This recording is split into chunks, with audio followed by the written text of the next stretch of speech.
there are other two topics what I wanted to address. One was about the fact of the Hebrew pronunciation, like Now, this is something that most Sephardi Jews also mispronounce. But yeah, I think the Rama brings it down in Hilchot Tefillah to emphasize the difference between the ayin and the aleph, or the chay and the chet. For example, David Bar Chaim does it. Or I'm sure when people have heard the th, the th sound, when there's no dagesh in the tav, Shabbat.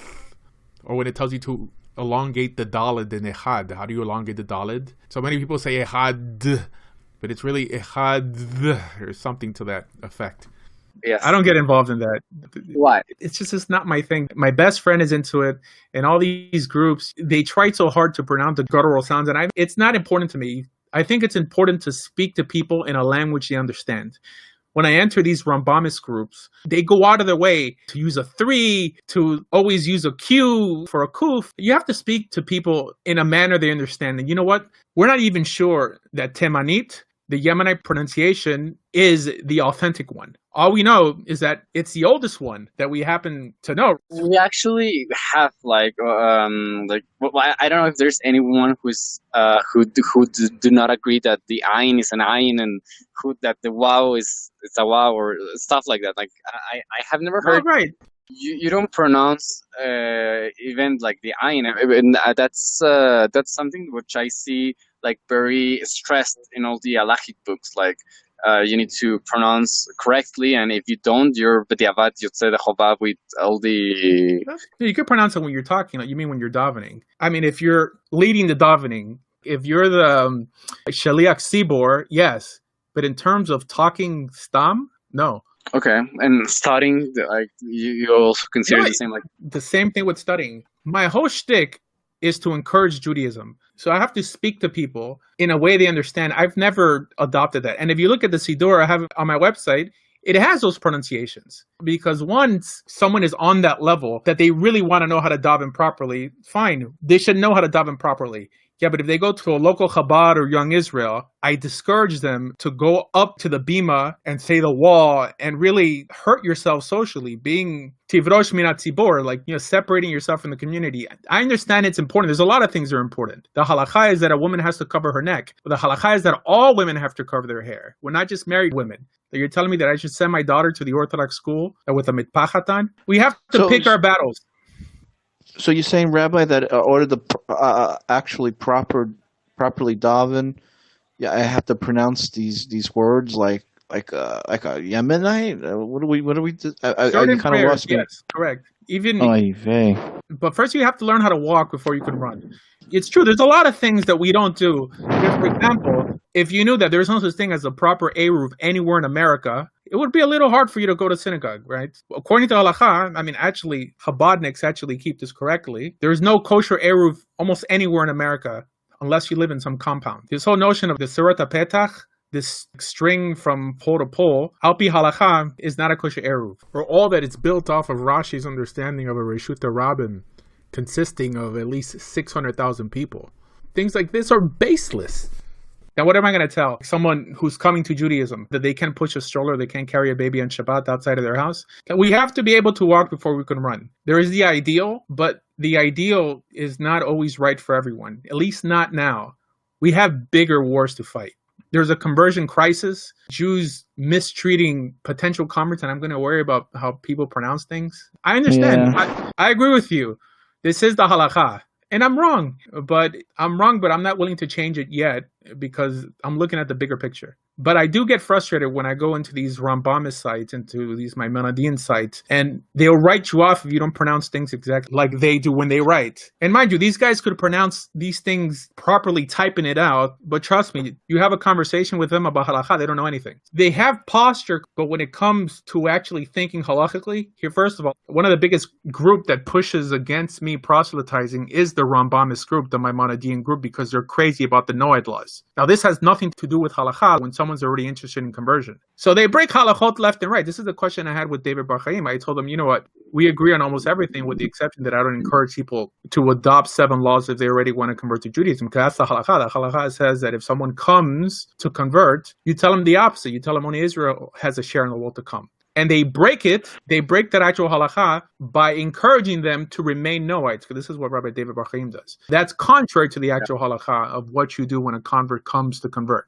So everyone breaks the halacha. What the difference is, do you know you're breaking it? Okay, so I understand what you're saying, and I just want. actually, I do have a problem in that aspect because, like, on the one side, I'm like very truth oriented, and I want, like, I have people who I'm teaching, and I'm teaching them to be Jews, and then I stumble with this.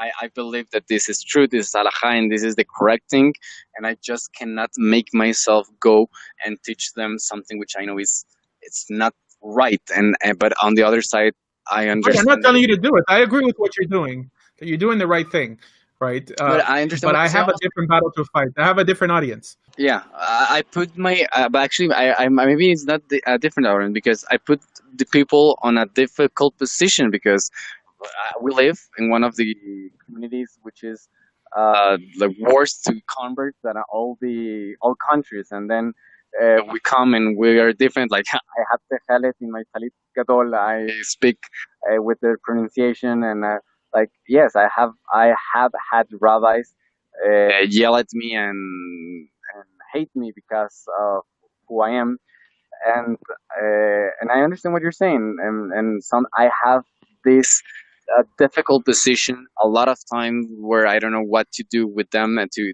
teach them what I think is truth, or to teach them what will be easy for them socially speaking. Do you wear tefillin all day?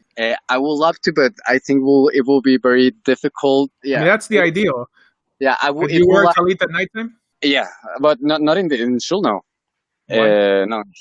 Because I know that this will add, like I already what you said. Temanim wear it at nighttime, by the way. I'm sorry. Temanim wear talit at nighttime. That's actually the halakha. Like, if you don't wear it, technically still counts. Yes. But the minhag is to wear it. The talmidei chachamim, no, right. Students. But that's to wear talit at all. Yes. Yeah, I understand. And actually, what you do halita? No. So halita, for those who don't know, is boiling the meat after it's washed. Only tamanim do this because this is the actual halacha. Nobody does this nowadays. So there's things that we really have to pick our battles. The problem I have is when rabbis don't know the difference. They think that when they encourage a married woman to cover her hair and a single woman not to cover their hair, when the Shulchan Aruch says it, and Evan Hazer, it says, well, let someone just say, I'm quoting the Rambam, that every woman has to cover her hair, whether she's married or not. It says a garusha, an almana, a panuya, every woman. But the average rabbi doesn't know because all he studies is Mishnah Berurah. So the problem is not knowing, not being soft with people, because I think that we do have to be soft with at least someone who has a din of tinok shenishba, someone who really doesn't. And it's really almost like a different religion. Temanit sounds more like Arabic than it does modern day Hebrew. This is why it frustrates me when I see Sephardim make fun of Ashkenazim saying, aha, that you're pronouncing Hebrew wrong. Right? I mean, Sephardim are technically pronouncing Hebrew wrong too. So let's fix the more important things. And the secondary things, unfortunately, right now, has to be left up to what's called Midat Hasidut. Well, like you said, like the students of the sages. I don't know what could be put on how can we really define which is the karen, which is the tafel, let's say. Or I don't know how could we really that's maybe what I have the problem, because on the one side I understand that to have a good correct pronunciation is halacha, but to be le'atuf and to have the tefillin all day will be it's not meikaradin what you need to do, right? If you don't do it, you fulfill with your obligation of tefillin and you fulfill your obligation of davening. So that's why I don't do it, and actually I don't do the boiling of the meat because I know that there's many that if Rambam is adat yahid in that aspect. So that's why I choose my battles. What I think it's more important. For example, I think tehalet is something which is midoraita, and we should do it. I think the pronunciation is also, which is something important. That's the problem what I have, that I don't know if maybe I should do what you're saying right now, and I should not put problems to other people. I should, if I want problems for myself, okay, but why should I these newcomers, why should I put them on this issues that people will tell them that they are separating from the Sabur, as you said. I think it's more incumbent on you to not cause waves or problems than it is for me, just because in Mexico is a lot more difficult. The other Jews are going to see you like a know-it-all and challenging them. Even though you obviously know more than they do, that's not going to help you in the long run. Okay, they're not going to let you use the mikvah or things like that just because this guy is constantly correcting us. I had a friend in Wisconsin. They basically kicked him out of the community because he was so bright and he's a convert and he had proper pronunciation or everything. And the rabbis don't like that. It's great to have a platform like Facebook to be able to teach the actual halacha. But in reality, that we have to try to live in a community. And I tell people, do whatever they do in your community, but always know the difference. Know what the actual halacha is. Teach it to your kids. Teach it on your Shabbat table, but don't walk in at nighttime with a talit. Don't wear tefillin all day because they don't understand. They're not ready. And the people who run the community, unfortunately, really shouldn't be running the community because these guys don't know anything. And I don't know anything, but I know more than they do. And it's more of an American thing because in Israel is a lot more accepting. In Israel, it's very common to see people wear tefillin all day long.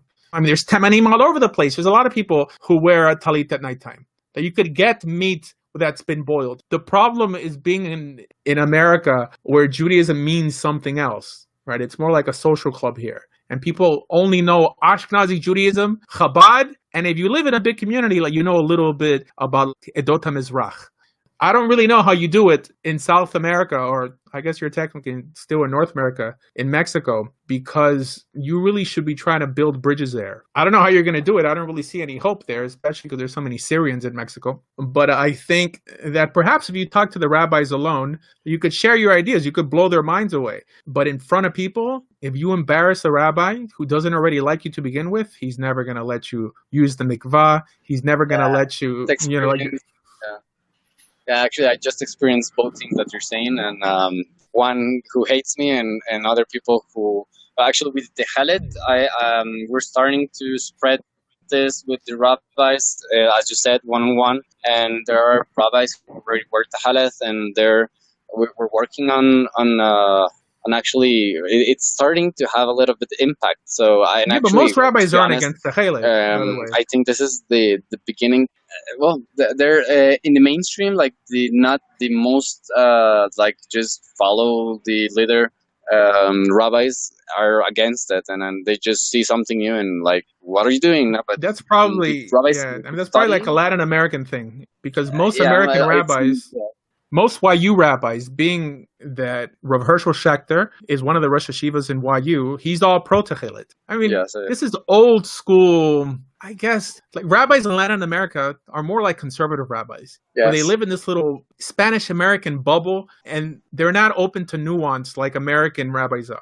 There's no coincidence that the revolution of Torah learning, Rambam, it came from English-speaking lands. It didn't come from South America. It didn't even technically come from Israel because the Yemenites had it, but they kept it to themselves, right? I mean, it was the Americans who put it on Facebook, you know, who got all the printing done. Yeah, I mean, they're very primitive there. I've never been to a synagogue in Mexico, but I've been to synagogues in Brazil and Colombia and Ecuador, and those guys don't know anything. I mean, just because their audience, the average religious person or the average Jew in a Latin American country is not religious. I remember I was in Bogota for Purim. There was around 400 people in the synagogue, and the only religious person was the rabbi, and it was a Chabad rabbi. And they don't know anything. So when that's your audience, the last thing you want is someone who comes in, who knows the halachot back and forth, who makes them look bad. So I understand where they're coming from. Right? I mean, it's stupid that they don't let converts in and increase the number of religious people. But I was going to say they picked it up from Spain just because the Spanish are very closed and very insular in terms of familyism, that they only trust their family. But this was actually created by the Syrians in Argentina in 1905, and it was adopted by Rav Kook. And this is why there's no conversions done in Latin America nowadays. And it's really hopeless unless you're conservative. And it's a shame.